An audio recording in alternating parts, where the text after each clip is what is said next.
All right, where were we? We were here. We were factoring along. This is our difference of squares. X plus 2, x minus 2 over negative 1 times x minus 2. So let's cross out what we got that are the same, and then that's going to become a negative 4. So it looks like D is the answer here. Great. Number 14.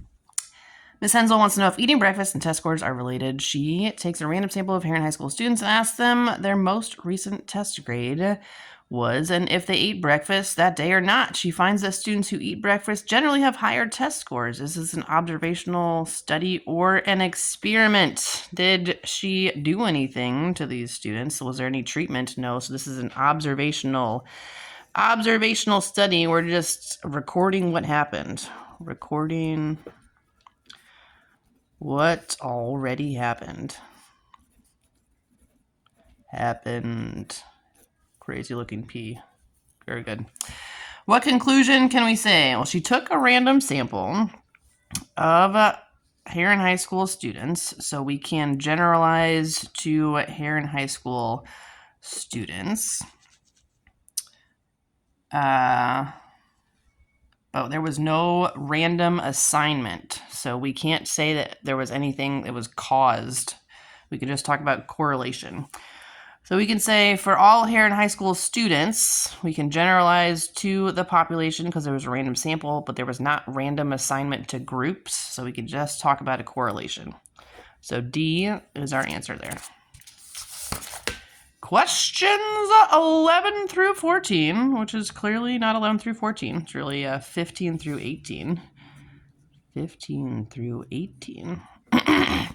Refer to a random sample of college students. All right, so we can generalize to all college students.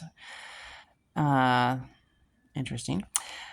Do they make their lunch or not? Did they eat it in the cafeteria? Here's our two-way table. Okay, so let's see. We're probably going to need the totals here. So all the people that eat in the cafeteria would be 16 plus 13. Is going to be 29. Yes, good job, Atkin. All the people that eat in their room, 36 plus 29. I don't feel like doing that right now, and I don't have to because this is a calculator section, 65. All the people that buy their lunch, 16 plus 36 is 52. And 13 plus 29 is 42. So we should have, just double checking, yes, both of these add up to our total of 94 students. All right. If we choose a student at random, what's the probability that the student eats lunch in the cafeteria? So all the cafeteria eaters was 29 out of a total of 94. Boom. If we choose a student who prefers to eat in their room, so we're only looking at the room eaters, that's 65 people, what's the probability that they buy their lunch? Of the 65, the probability that they buy their lunch is 36. So 36 out of 65.